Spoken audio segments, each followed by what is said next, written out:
Hi, everybody. Good evening and welcome. Thank you for being on time for this first Join Our Newsroom conversation. My name is John Allen Namu. I work at Africa Uncensored.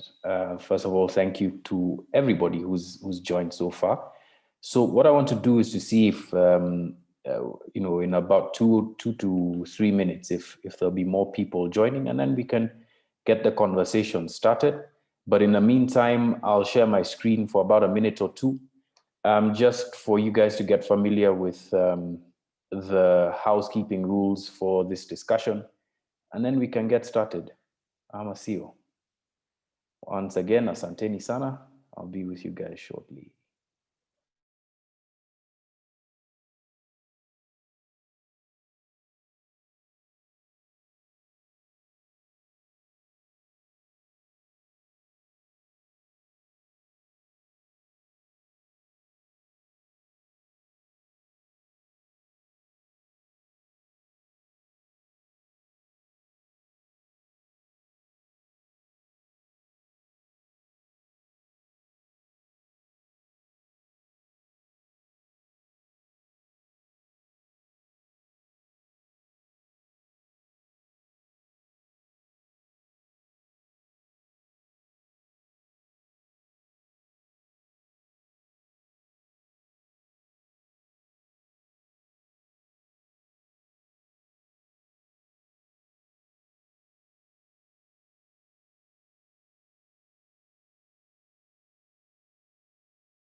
All right. I guess that's who's going to be joining for now. No worries. Once again, just to say thank you very much for all of you for joining the newsroom. I don't know who anybody on this call, I think with the exception of one person is. Hold on 1 second, let me admit one more person. Okay, now two people on this call, but just to explain what Join the Newsroom is, this is specifically for people who are subscribers to our newsletter. So I'm guessing this is most of you, if not all of you.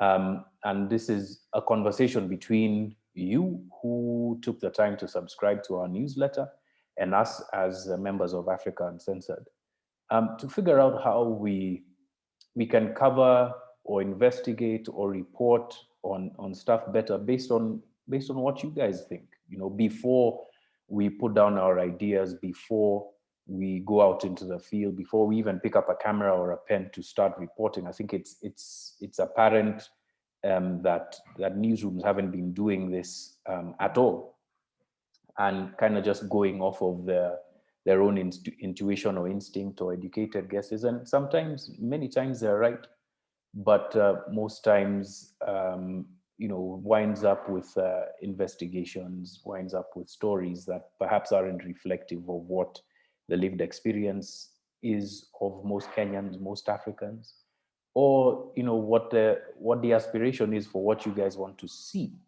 on your television screens, online, on your feed, in your inbox.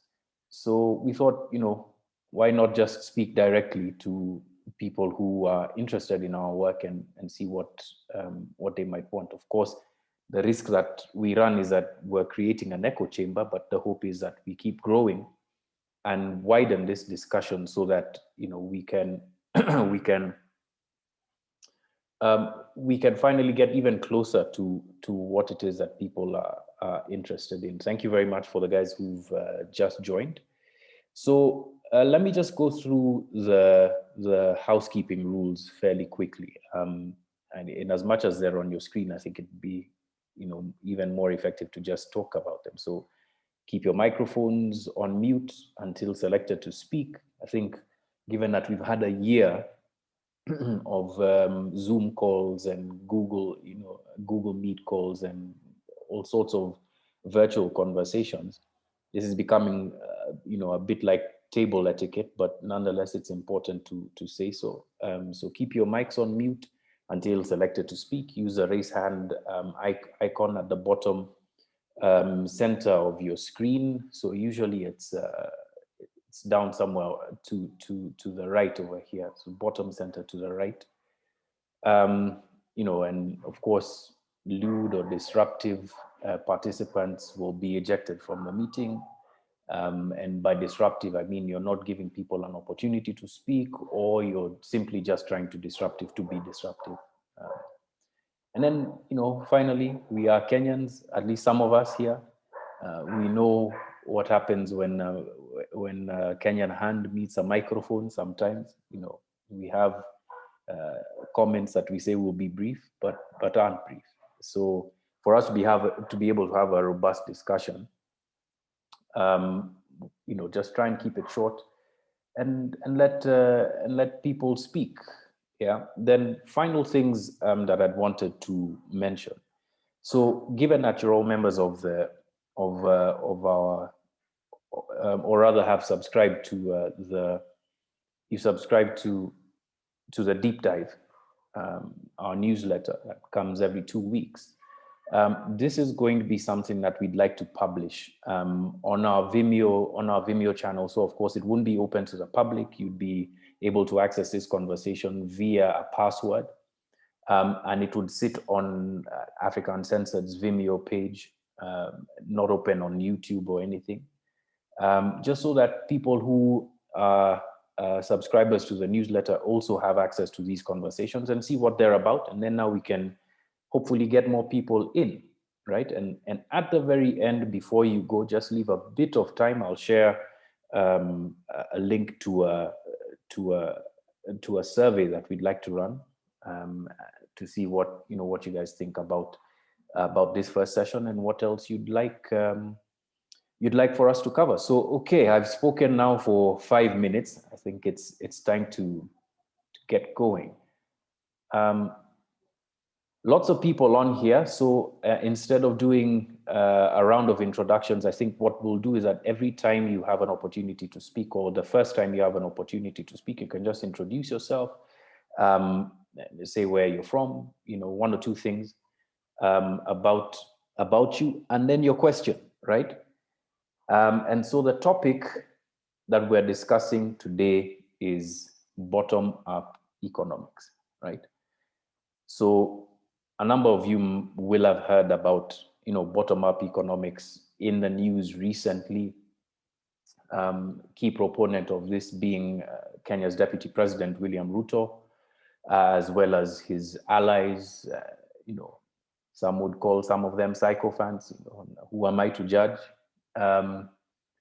But bottom-up economics as a concept is interesting, given how much popularity it seems to be gaining across the world, not just in Kenya, right? And yet, you know, when you look at what's happening in Kenya, you wonder whether this is, you know, just political talk, or there's actual, you know, intention, actual motive behind proposing essentially something like the bottom-up approach.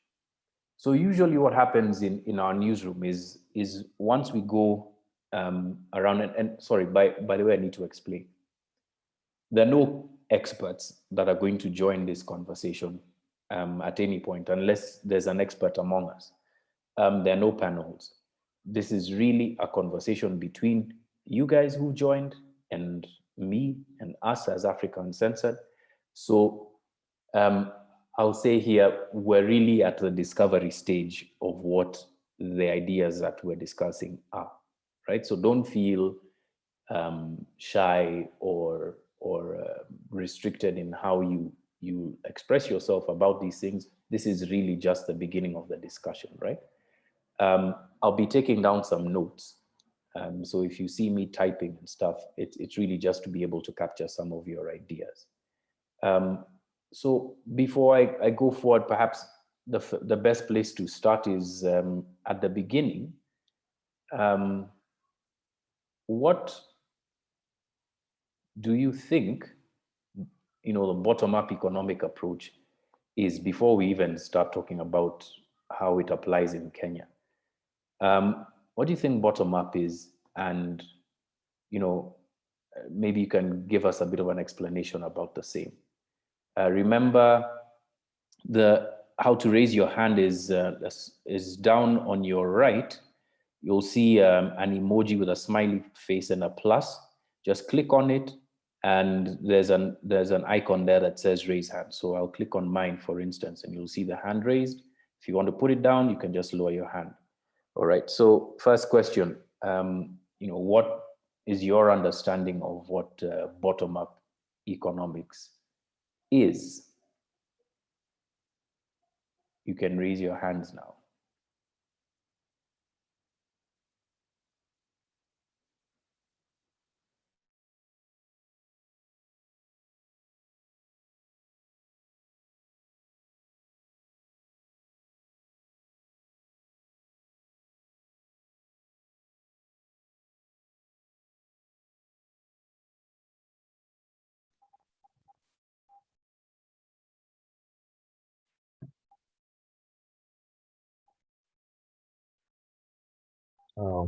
Hi. Sorry, I lost you for a bit.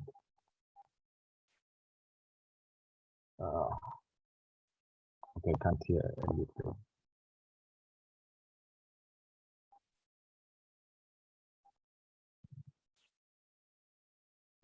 I'm having problems with my audio.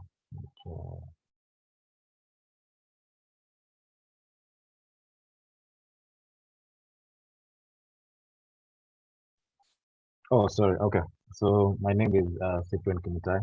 I'm a final year journalism student at Triada University. So my idea of bottom-up economics is basically what I got from William Ruto, what he said, the deputy president, the idea that he had was trying to tax the extra rich, the likes of the president and his family and friends.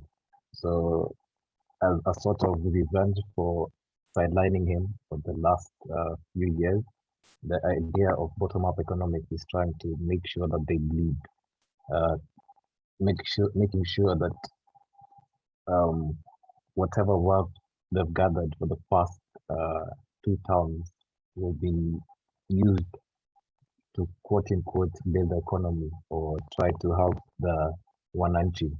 So whatever money they have and the tax that they get will be to sustain the Wanjiku and the Boda guys. So that is my idea of bottom-up economic. That's interesting. So for you, it's part economics, part politics, huh? Yes, yes, Okay. majorly politics. All right. All right. Thanks, Cyprian. Michael, go ahead. Good evening, everyone. And once again, I just want to thank the AU team for organizing this discussion.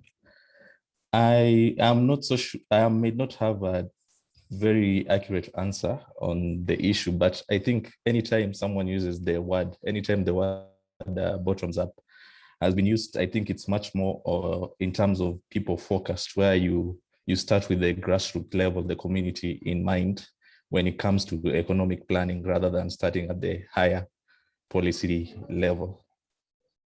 Can I just admit something? Me, anytime I heard about bottoms up, I've thought about bars. I don't know, but I mean that's the expression. See, tunasemanga for those people who. But yeah, okay. People focused. So people focused economics, huh? Yes. All right. Follow-up question. Do you think that I don't know, how do I put this? Do you think that we could get the real deal here in terms of bottom-up economics? Again, once you look at the Kenyan environment and the politics involved, it's very hard to gauge whether it's coming from an honest place. So you really don't know. But if it's from an honest place and someone really wants to make it work, I think that's the way to go, focusing more with the people at the bottom, with the grassroots level, rather than starting high up. Okay. That's well, I guess we're all suspicious, given that we've lived in this country for all our lives, basically. Moses, nakubaliana na Michael, or what's your assessment of what bottom up is? Yeah, thanks, John. Yes, I'm Moses Munai. Yes, I'm currently in Nairobi. I think, let me do this, just in case people are wondering, that's the face behind the voice. So I know everyone is hiding, but just so that you know. There's always the first guy. They're always the first guy to show that they're not a robot. Well done. Yeah. So I agree with Michael on the policy side. Mm-hmm. So the way I understand bottom-up economics is prioritizing, putting money in the hands of the people that are considered at the bottom of the pyramid, not necessarily poor, but people who, it's not a company. These are individuals, very small companies. The people who are actually mostly the small, let me call them the very small enterprises and individuals, putting resources, money directly through them.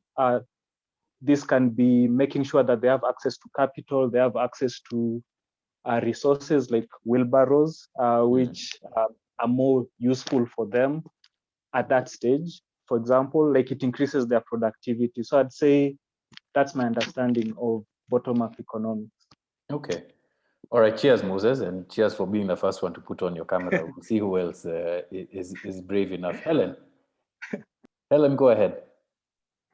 Hi, good evening. Hi, Helen. I'm not that brave, so perhaps you will see me next time. One of these days, it's fine. Go ahead. Yes, I'm an economist, a master in economics student at Kenyatta University. This is my first time here, but I am a big fan of what Uncensored does. Asante, and this is the first time we're having this discussion, so it's a first time for everybody. Okay. Yeah. Go ahead. My understanding of the topic is mostly about what Bernie Sanders talks about a lot. A form of addressing income inequality. But like it was mentioned, it requires a lot of political power to effect. Yeah. So I don't know how this will work, but my question would be, how then we can like capture each item, saying, let's say if it's employment, and then how to link the issues that cannot be solved at the grassroots levels. I would say the structural problems, and then what can be solved at the local level. So like the example just given about the wheelbarrow, fine, you have it, but like you can't transport your produce because all the roads are spoiled. So even if we do decentralize and put money and investments at the grassroots level, but we do not have the right infrastructure, how will that work? Yeah, that's something I'd be interested to see done, and also for these guys who are sharing these ideas to explain further on how they would address it. Okay. Yes. So here's a question to everybody on the call. Do you think that what you've seen so far, locally at least, it helps you understand what bottom-up economics is, or if at all it can work in Kenya, or if at all it's really a shift from what we've been doing? I mean, so let's not be afraid to ask the silly questions, because if you look at what's his name? He was a labor secretary for Jimmy Carter in the 70s, excuse me, Robert Reich, and I think he speaks a lot about bottom-up economics, and he talks about infrastructure, building of roads, and how much you get back for every dollar invested. There's actually a yield to that. So then some people would argue then that Uhuru's or the Jubilee regime's investment in infrastructure, for instance, is bottom up, so to speak. But I digress. Or do you guys think that from what you've seen in legacy media or where you get your information, you have a clear understanding of what bottom up economics is, and is that something that Africa Uncensored can help with? So you can just use the icons to raise your hands, and then I can go through.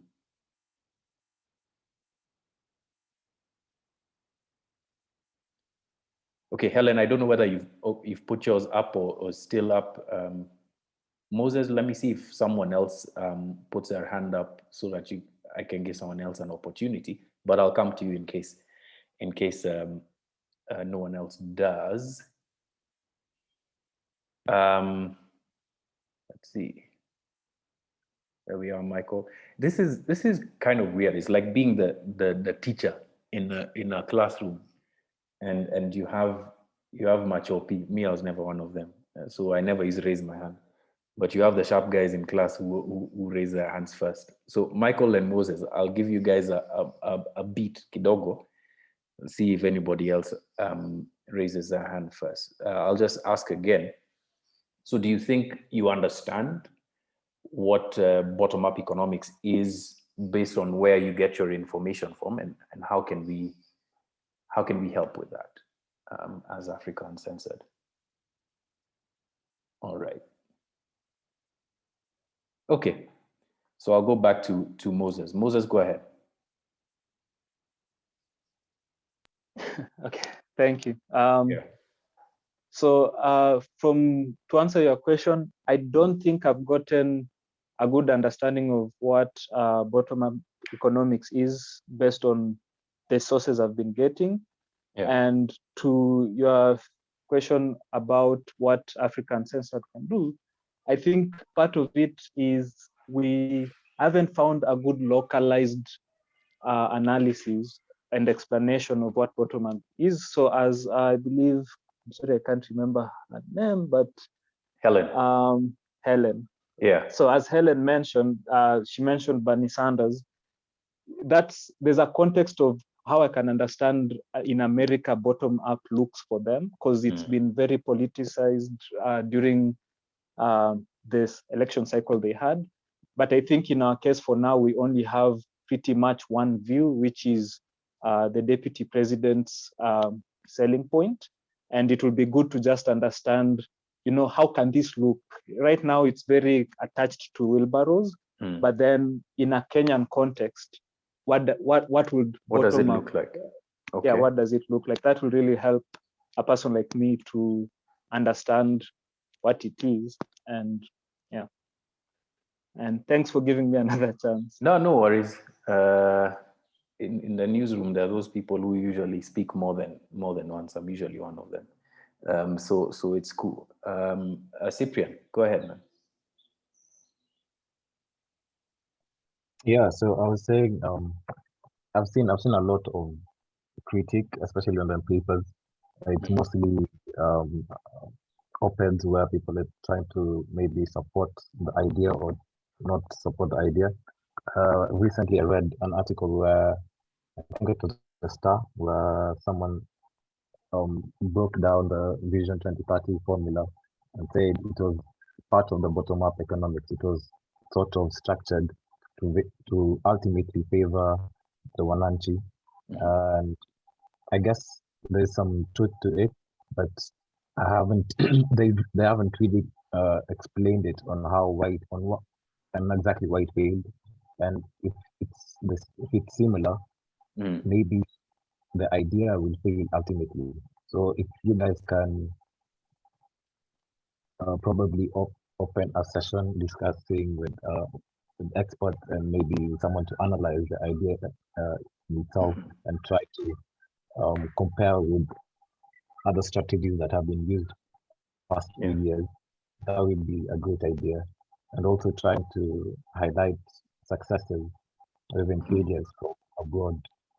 It will be quite an interesting watch. Okay.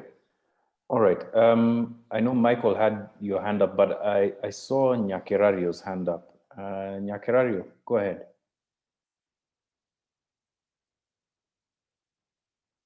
Or has she disappeared from the call? Did I just see that? Sorry, that was a mistake. Sorry. Anyhow, Nyakerario is also a reporter at Uncensored, so I was kind of curious to hear what's up. No, it's cool. It's cool, Nyakerario. Okay. So analysis, explainers. Do you think that there's anything worth investigating at this point in time? It might not be, it might not be bottom up per se, but something that precedes it or lays the ground for the discussion on bottom up economics. Is there anything, do you think, that is yearning or calling for investigation that we can apply ourselves to?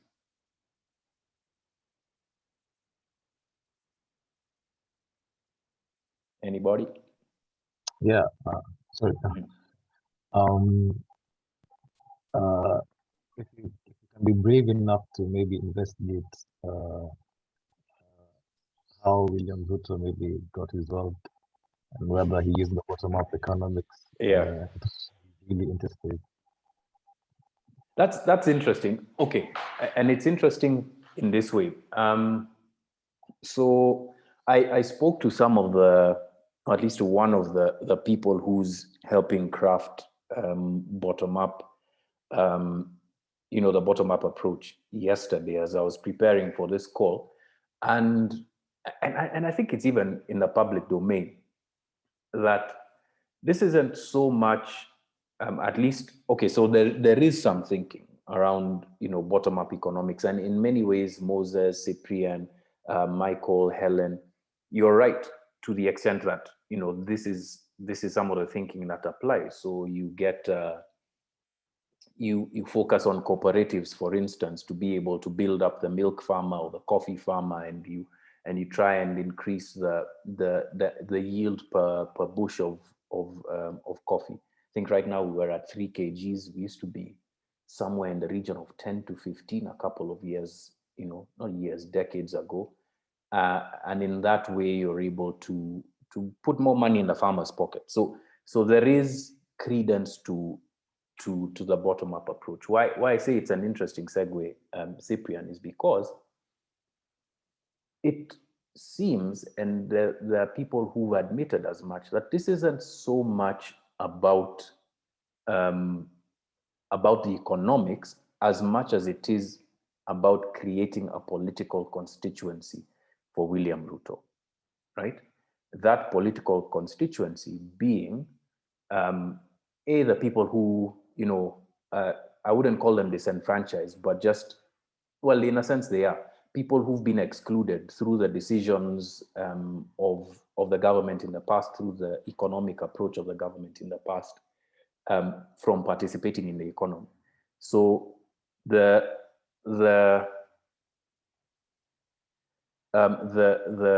running theme, of course, is people in the border industry, people in the informal industry,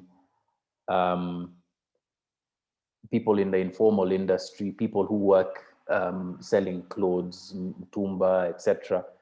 Farmers who make up a huge percentage of the people who generate, wealth or, through their own economic activity, and use that to counter how people organize in Kenya politically, which is around tribe, right?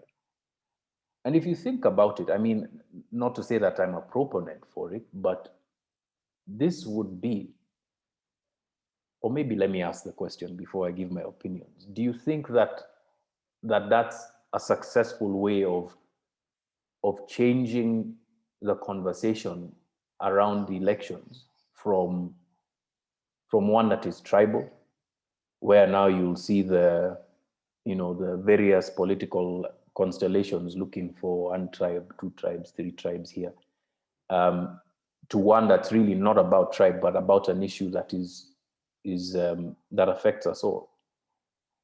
Do you think that it can be successful, that bottom up as a political movement can be successful? Michael, go ahead. Michael. Yeah. Thank you once again. In my opinion, I think it might be, but once again, I'm worried because just like with tribalism, again, it might move us to a place where we start something like a class war, where, as we see, as it was going on, as it started, the Hustlers versus Dynasty, it was leading to something that is more of like a class war, more of like us versus them.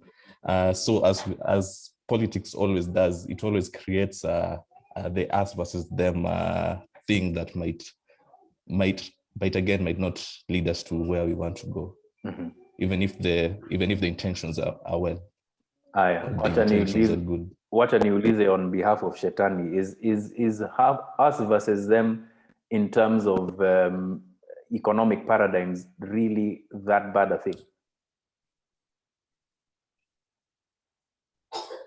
Now, Lisa, too, I'm just asking. It could be when you see it in terms of the reason why I'm poor is because someone else is successful and not because of other factors. Then you tend to see the person as an enemy, more rather than looking at yourself and trying to see how you can improve your position to reach that certain level.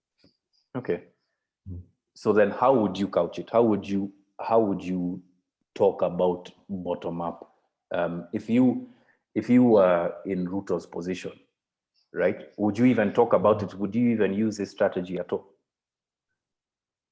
Well, again, it depends on the definition of what bottoms up is. If I reiterate back to what I said, if it's more of an economic model focused on the people, focused on the people at the bottom of the pyramid, as someone had put it earlier, and then it's trying to reach the people, trying to see what the problems they're going through, and trying to create a model based on the problems they're going through and the solutions that you have identified, depending on each and every person's economic category, economic level, rather than trying to create a more of us versus them. Like, this is our turn now, the poor people, to eat, because maybe the rich people have prevented us from doing this. The rich people have been taking advantage of certain economic situations so that us, we can succeed.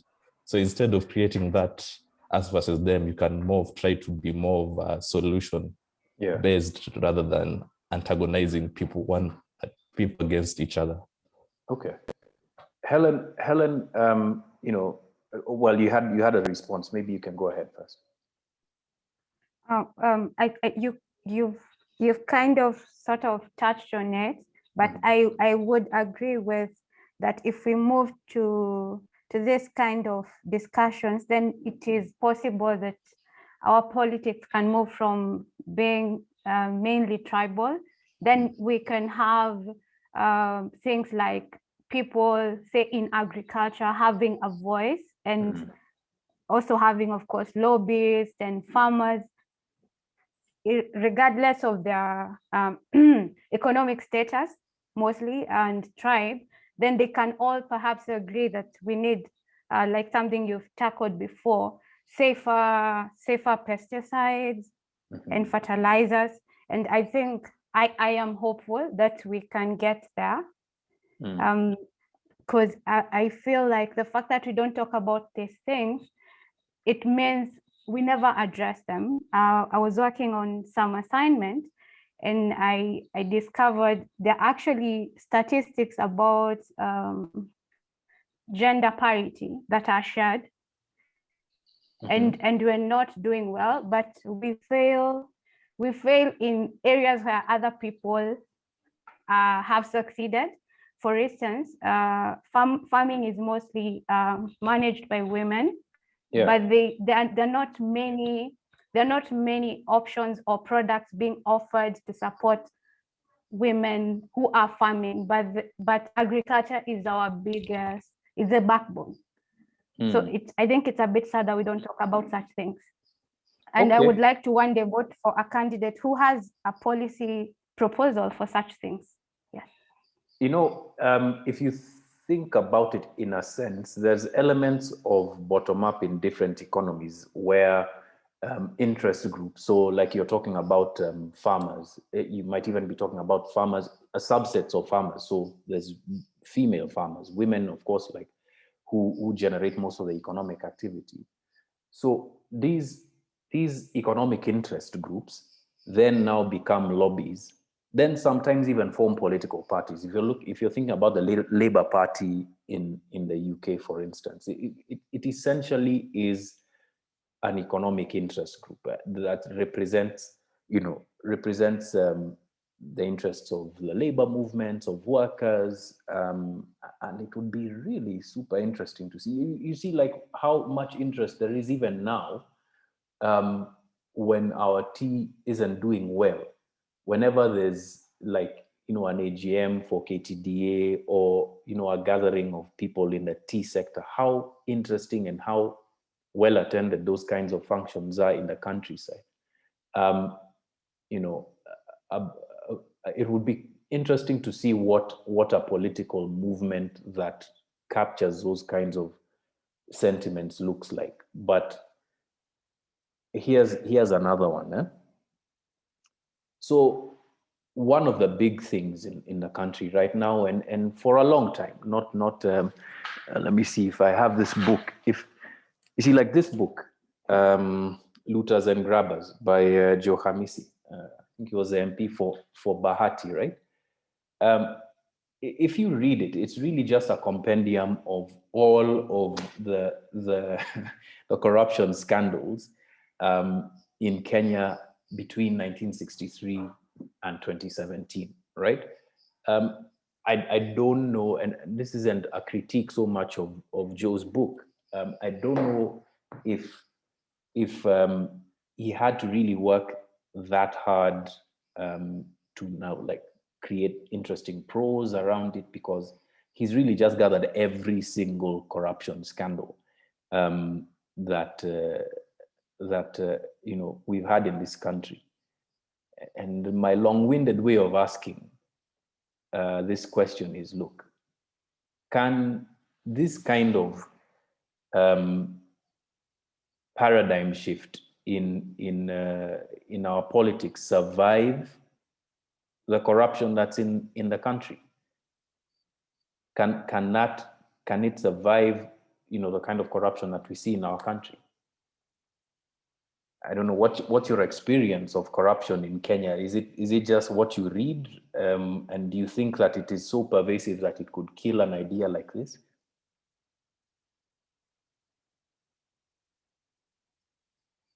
You can use the reaction buttons to raise your hands, because we're getting deep into the hour. I'd really like to hear from anybody who's interested in responding or contributing there. Do you think that corruption could defeat this kind of thing? And if so, how then do we report about these kinds of challenges?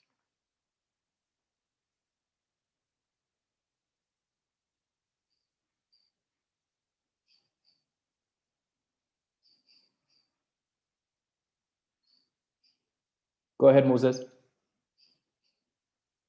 Okay, so to make sure I'm understanding your question, you're asking whether corruption can defeat that attempt to have an economic or bottom-up as the driving factor for politics. Yeah. I'd say yes, because corruption will always find a way to adapt to whatever avenue. And part of the reason is we see some corruption that we see, it's not really tied to tribe. It's just, I'm guessing you've had experience starting a company. I'm pretty sure any roadblock you met was not really necessarily tribal based. It was just someone needed to eat something along the way. So corruption is very entrepreneurial. So it can always adapt to take whatever political paradigm you're taking and just adapt and continue with that. That's my view. You know, Moses, and this is for anybody else on the chat who might have watched our work. We've been trying for a long time to try and report about corruption in various ways. And Josiah, I see your hand up. I'll come to you in a moment, and maybe you can answer this as well. You know, we've been trying to report about it in various ways. We've done our first story was about corruption in city council with Kanjo Kingdom. You know, we've done various elements of it, even looking at corruption in politics. Now we're looking at corruption in procurement by trying to, you know, work on a couple of leaks. What if there was one criticism that you had of Africa Uncensored's work in reporting about corruption, maybe even other issues, but now we're talking about corruption, what would it be and how do we fix it? So this is directed at me? Well, you or anybody else. I mean, you've got your mic on now, so you can go ahead. I'd say, okay, this is very particular to me. One is context, not context, like context, a way to make it resonate as to why this is a big deal. So for example, when you are talking about billions, it's a very hard number for me to interpret. I don't have billions. And at the scale of companies and governments, billions is pocket change. So being able to compare okay, I'm using very corruption in terms of money stolen. I know there are various forms of corruption. If there's a way to contextualize that, you know, 2 billion was stolen from, let's say, KEMSA. What could that 2 billion have done at KEMSA instead? So that I can really understand what we really lost out on. And also to make sure that these numbers do not become out of touch, that we are losing billions, millions, which I know it's very hard for me to understand how big of a deal that is. And then I think the other one is, so I've mentioned that. Oh, the other one is ideally an explanation of what should happen. Because a lot of times when you're watching news, I'm not in procurement industry, I'm not in medical. So sometimes when I just hear this was done and it was improper, sometimes I'm wondering, but what's the proper way? Like, how do you do procurement? Is there a particular way you're supposed to do it? I think for me, that would also help so that I can also understand where the deviation is happening, so that it's easier for me to digest.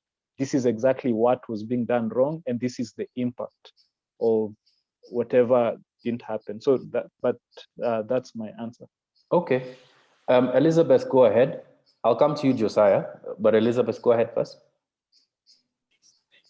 Hi, so this is my first time here, my first time to even hear about Africa Uncensored. Okay. Thank you for coming. This is, like I said, this is the first time we're doing this. So yeah, but I'm not quite sure I know Africa Uncensored as well, but that's okay. I'll get to know you as we go. Yeah, go ahead. Let's start with the corruption question and then go back to a few of the initial questions. So yeah, For me, I think the disconnect is that we report on corruption rather than reporting on how the social contract between the people and the government is failing. I had a conversation with someone who was saying, if the Kenyan people actually understood that every tax that they paid is supposed to go into providing certain services. So every time I go to a shop and I pay, it's 18% VAT. Yeah. How much 16. money is that that's being 16% VAT? How much money is that that's being collected? And what am I getting in exchange? For example, should we be having problems accessing the vaccine, or have we actually raised enough funds that we should have bought, like the British, enough doses for 3 generations of us to have vaccines? And how do we make Kenyan people understand that connection? Because that's the only way we then start holding the state accountable. If I don't understand that those taxes I'm paying, that when I buy airtime nowadays, there's a tax, that if I'm on this call and if you're using bundles, you've paid tax. Yeah. How is that money being spent? And how do I know how to hold government accountable? That's, I think, more important than telling me 10 billion disappeared, I don't know where, because I don't know how to hold them accountable anyway, even if it disappeared. Yeah. Going back to the question of bottom-up economics, I think the principle and the concept is admirable. And I think it's a bigger discussion than is happening in this country. It's happening globally. The biggest fight we've seen recently on that front was probably the American election. And you can see now with Biden's policies versus Trump. So he's looking more to see how do more people go to college, while Trump was trying to give more tax cuts. My challenge is that here it's being used more as a political tool, exactly as you explained, as a political tool to build a political constituency. And my challenge here is that then we end up with 2 tribes. So with the multiple tribes, it's a bit hard to start a conflict. But with 2 tribes, it's very easy to spark a conflict. It's the reason why there was a Bolshevik revolution. Once you immediately divide us into 2 very clear groups, then it's very easy for us to have a fight that brings us to the lowest common denominator. So that's my concern, that I would rather we were discussing really the question of bottom-up economics, of inclusive policy, of collective decision-making, but that's not what we're discussing. We're discussing hustlers versus dynasties. Yes, and the problem with hustlers versus dynasties is, I'm just going to be honest and say, I sit in the middle class. We're going to be the ones who end up suffering because the hustlers will not reach the dynasties. Those ones are too far for them. So in the meantime, here in Kilimani our houses will be ashes. Yeah. Like, can I ask a silly question? Oh, sorry. Go ahead and finish first, then I'll ask. So for me, that's my concern, that if genuinely we want to have a discussion about bottom-up economics, then let's have a genuine discussion about bottom-up economics. If we're having it under the guise of creating 2 groups of interests politically, then it's a very dangerous path we have set up on. Creating, I like the analogy of creating yet another tribe. We'll just change the names of the tribes. We've created 2 tribes: hustlers and dynasties. The haves and the have-nots. Yes. So Elizabeth, before I move on to someone else, I wanted to ask a fairly, personal preference question to you. Like, what kind of story appeals to you when you're watching stuff that you're interested in, or when you watch stuff and you see that it resonates with you? It might be about this or something else. What kind of stuff appeals to you, and where do you find it locally? God help you. No, so I don't watch local news channels. I'm sorry. That's fine. It's okay. No apologies. In Itango, a safe space. Among other things. Yes. It's also it's safe not just because I'm in it, but it's safe because, my God, sometimes I'm there sitting thinking, now seriously. Yeah.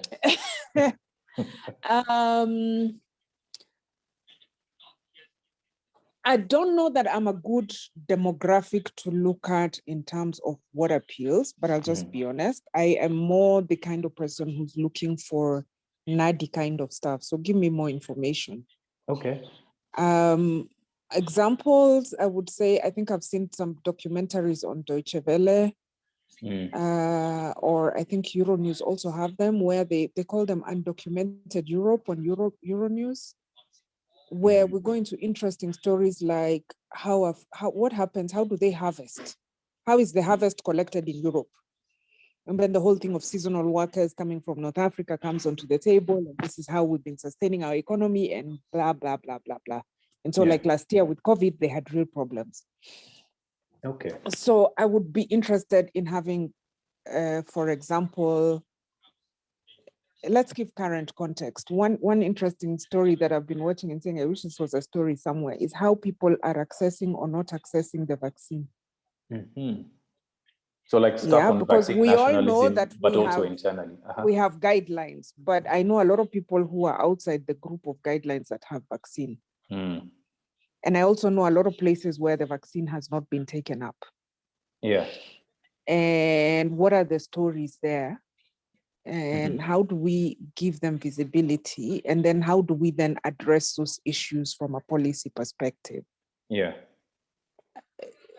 Those are completely stories that we don't get anywhere in the news, because what are we too busy discussing? The BBI or some other thing that, You say that with a hint of disdain in your voice. I won't ask I'm why. just waiting for the day where, when are we voting so that we can decide what is happening with it? Well, it'll be announced fairly soon. But thanks a lot for your insights, Josiah. I've kept you pending kiasi for some time. Go ahead, Josiah. There were two questions. So, do you think that BBI now Elizabeth has put it in my mind? Do you think that corruption will defeat the notion of bottom-up economics? And I guess the second question is really around, is really around corruption itself. Like, how do we report about it? If there's one criticism that you had for Africa Uncensored, if you know about our work, what's the, what criticism would that be? Josiah, I don't know if you're still, go ahead. Yeah. Well, thank you, Alan. I won't take an offense that you kept me waiting for long, because the discussion has been so interesting. I'm glad it has been. So first let me begin by saying that I'm really interested that seeing how the bottom approach that is being talked about will unfold, because if I were to depend on the definitions of the way it has been defined by even the speakers who came before me, then I think it is something very important to ensure that every citizen in this country has money in his pocket to do whatever he or she wants to do, anything that would make his or her life comfortable. And to answer your question as to whether corruption has a potential of defeating the bottom-up approach, my answer is yes. I think we've been in this country for far too long. Most of you must have heard of some people in this country being referred to as the high priests of corruption. I think just to be clear, I think the proponents of the bottom-up approach are the same people who have in the past been branded as high priests of corruption, and other nasty phrases have been used against them. So it will be really interesting to see how we want to remove the corruption aspect from the new approach, the Asla narrative that is taking shape. So that because corruption, you can't talk of putting money in the pockets of the Poipoloi or the common mwananchi, yet the common mwananchi is not sure whether somebody is going to steal the money from them. Take, for example, the coffee farmers that one of us spoke about earlier. In this country, for example, I would use myself as an example. My grandfather is an ex-World War II soldier who came back from the war actually with nothing. But upon returning home, he ventured in, I'm made to understand that he ventured in coffee farming, and the legacy is still there until today. And from that, he did a number of things that if you were to come to my village, people will point them out and tell you that so and so did this and this with the money, thanks to the coffee farming that he ventured in. So again, in this country, at some point, the coffee farmers, the little money there, hard-earned money, was being stolen. We've had a lot of corruption in the coffee sector, reports of corruption, burglary incidences, which I think it has been normalized. Not that the people who are stealing in the coffee sector are people who are high and mighty in the society. Most of them are the middle class who think that it is only corruption, through corruption, that even then they can make it to the first class. So they say if so and so is at the top there, at the top of the government is stealing, then even me, I can steal and go scot-free because it is the most fashionable thing to do here. Yeah. So the short answer here, or my argument, is that corruption has a very high potential of defeating the bottom-up approach that is being peddled around. Yeah. Okay. If you, in just a few words, Josiah, before I let you go, yes. If you had a magic wand and you could wave it over all of reporting in Kenya or specifically, our reporting at Africa Uncensored, and produce something that then moved the needle away from, talking about, yes, corruption has a potential to defeat a BBI, what story would you tell? I think I would focus more on the positive. I would really focus on how great the ideology behind the bottom-up approach is. But then I would also let my audience know the shortcoming, which is basically corruption. I would really highlight that to show them that this is really possible if we were to make sure that the common Wanjiku has money in her pocket, then it would be really possible to rise the ladder, up the ladder, and be able to respond to various needs in life. Service the corruption and how great the effect can be if it isn't. All right. So we're at 7 o'clock on the dot, guys. If you don't mind, I'll take this further for about 5 to 7 minutes. Carlos, your hands up. Go ahead, man. Yeah. Good evening. Good evening.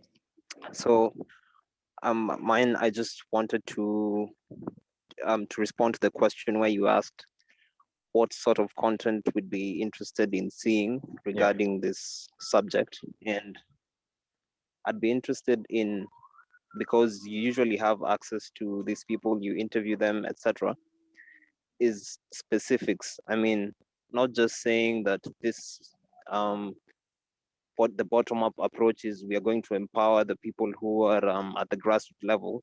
We want like a roadmap. Tell us how you're going to do it so that when you don't deliver, we can hold you to account on specifics. That's what I have to say. Okay, cheers. But Carlos, your name is really cool. Style Bender. Thank you. I follow someone in the UFC who's got a similar name, so I was wondering whether that's where you got it from. No, I'm a fan too, so that's where I got it. Oh, okay. So. All right, Robinson Mutiso. So Robinson sent me a message. He's currently in Texas. He's in Houston, and somehow between office calls, he's managed to follow the conversation. And he says, on a question of journalism exposés, follow-up stories should be done this way. Guys causing harm will not find other avenues to loot. Now, I'll leave you with this last question, and maybe you can, if we can go around the room for people who haven't spoken, or if you want to, like, what frustrates you most about what you see in our reporting about various issues? Now we can talk a bit more broadly. In Kenya and across the continent, and what would you like to see changed, right? So if you have like very clear thoughts about what frustrates you the most and what you want to see changed, that would be very helpful for us as we wind up this call. So let's go. You can raise your hands, and we can try and see if we can get one or two more insights. Carlos, I don't know whether you're still raising your hand from the last comment, or you wanted to then comment on this last question.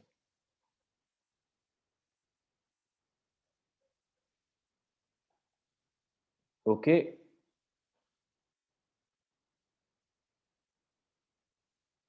All right, Sheila. Hey, how are you? I'm fine, thank you, Alan. Yeah. Sheila, by the way, thank you for participating in our quiz. Tunakuonanga. Hata nikianguka. Hata ukianguka tunakuonanga, but thanks for participating. Go ahead, man. Thank you. So I just want to reiterate what Carlos was saying. What frustrates me the most is the issue of follow-up. Like after the stories are done, and this information is out there, you've brought it to the public, and so what? So what more can be done in terms of getting to hold these people to account, whether it's corruption stories, whether it's stories to do with, gender-based violence and all that. How can we get more people involved in bringing the solutions to the people who are affected, considering they are the masses, really? So how else, and maybe not just frustrated in terms of the reporting, but also on the the citizens, like on the citizens once we have, like once we have this information, what do we do about it? Do we get involved, or do we just cower and hide and be like, okay, I'll just live my life and continue? So what more can we do as people who have the information, and as people who are bringing the information to other people, really? So if at the end of every Africa Uncensored piece, as an example, there was a call to action telling you for this, to help with this issue, you can go to these people, to these people, to these people, that's something that would help you. Yes, it would. And yeah, I think that would be really good, a call to action, especially who to hold to account, and how to do it. That would be really helpful. Awesome. I think Elizabeth was giving you the thumbs up there, so I think she agrees. Cyprian, go ahead, man. So what frustrates you, and what would you want changed? What usually frustrates me mostly is the idea that we've been bombarded by numbers and all the amount of wealth that has been stolen, and it's really every single time.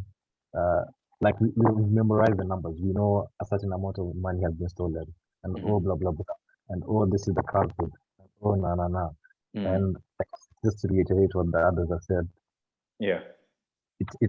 it's something that happened on a certain part of the country, and we don't feel it. Like we know something is happening, people are stealing, but we don't feel it, and that's how it's not highlighted on the story per se. Okay. Let's connect. So we connect to the stories, okay. And one of the best stories that you guys have done is the Kenya Airways one, where you break down every single number. It's like, watch the documentary. I felt every single number that was stolen. It's like I'm part of Kenya Airways, but I'm not even a pilot. But I felt it. I felt the pain. I felt our plane was being taken away from us. And it's the way you structured the story.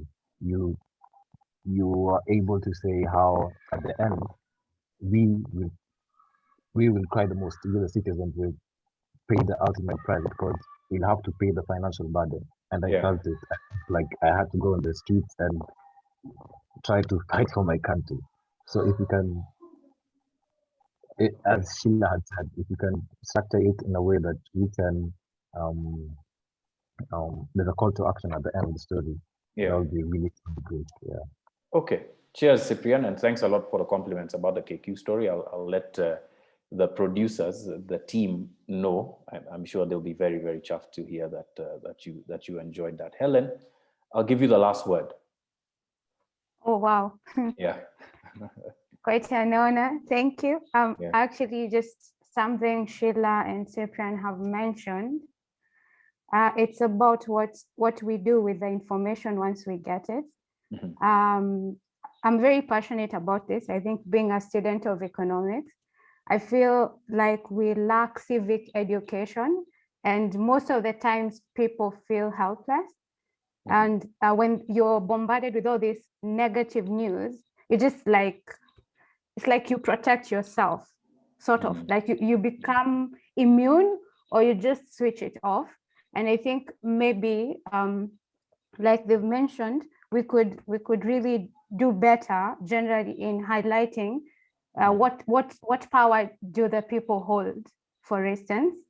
I'd like to mention something that the Patriot Act used to do, and John Oliver does too. They would they handle a certain topic, and at the end or during it, they highlight the legal what are they called? Recourse. This is what you can do. You can call your, I don't know, your senator or your representative, or you can register on this website. So I feel like there are many resources in Kenya that people never get to know about. And so we just continuously feel helpless. But I feel that with civic education and, like Sheila mentioned, call to action, I think we can turn this around. People are anxious to do something about it if they know how to go about it. Okay. And thank you so much for this session. No worries, Helen. There'll be a session like this every 2 weeks. And thank you very much to everybody who joined the call. I know it's not kosher these days to wind up your evening with a Zoom call, but nonetheless, I mean, this is usually what in some way, shape, or form our editorial meetings are like. You know, where we get ideas from all sorts of corners and insights from, you know, as many people as are in the newsroom who've read, you know, about different stuff. But man, this has really been an education for me in terms of both the bottom-up issue, but also, you know, what kind of things frustrate you, what things we should be doing more of, and hopefully we can start to implement some of these things going forward in our stories. So before I go, I know, Helen, I gave you the last word, but Robinson, I'm going to give him a bit of leeway because he's at work and he can't comment. He says in the chat, we also need to look at things that make bottom-up approach a success in other countries. One, cut bureaucracy for small business registration, use industrial incubation centers. Oh, there you are, Robinson. Thanks for... Yeah, switch off the camera before your boss walks by. But cheers, thanks a lot, man. Yeah, so, and a good example is how Rwanda supports Mama Mboga and the Jiwakali sector in general. Second, taxation on small micro businesses should be revised or amended during harsh economic times. Robinson, nasema asante sana, thanks for participating. So I just want to re-up a couple of links that I've been putting in the chat as we've been going along. The first one is up on the africancensored.substack.com. So we're trying to build a community through our newsletter, where every 2 weeks we give you the lowdown on what we've been doing, from behind the scenes to, you know, in-depth articles, to some of the work that we've been doing. So Elizabeth, if you want a place to get familiar with our work, that's one way, or you could go to africancensored.online. And the second one, while I still have you, ladies and gentlemen, is a survey. It's about 4 or 5 questions, pretty quick. You can answer it, you know, during the evening, and hopefully by tomorrow we can get those answers in to see what things we're doing wrong, what things we're doing right in our Join the Newsroom sessions. And we'd really be glad for your feedback. But to all 20 of you that joined this call, I'd really like to say a deep, deep thanks. This is the first time that we're doing this, and it's given me lots of motivation to be able to do this in the next 2 weeks. In the meantime, you can just drop us a line on info at Africa Uncensored. Let me see, Africa at africauncensored.net, or on at AF Uncensored. That's on Twitter, if Twitter is what you fancy. You can drop us a line there and tell us about what you'd be interested in for the next Join the Newsroom. We've been covering an entire range of things. A strong contender is something that Sheila had mentioned, which is gender-based violence and how we're covering it in the country and across and whether we can do a better job of that. There's lots of stuff that we've done on it. Perhaps you might have seen it, perhaps not. We'll also be sharing more of that work. Anyway, guys, it's 7:13. We started a conversation around 10 past, so we're pretty much winding it up on the hour. For everybody who joined, guys, asanteni sana. I'll let you guys go now. Have a great evening, and remember to join the newsroom in the next 2 weeks and to keep following and sharing our work and also contributing. There's I just don't have the link here. Look, silly me. If you want to donate to some of to Africa Uncensored's work, and you have a bit of money to spare, we now have a donate link. Let me just bring it up for you. Let's see, where are we?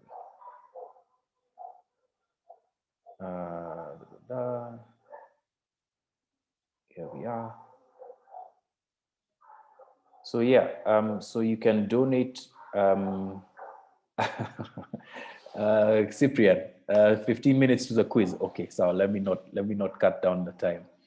Let me not take much more of your time. There's a quiz at 7:30 on. You can go to pigafirimbi.africauncensored.online to get the link. Meanwhile, you can donate using that link. It'll really help us sustain our newsroom and to try and keep these conversations going and do really a lot more in-depth work. Otherwise, I'd like to say thank you very much once again. Asanteni, have a great evening, and thanks for joining the newsroom, guys. Cheers, and we'll be sharing this conversation through the newsletter on Vimeo in coming days. Kwaherini. Bye. Bye-bye.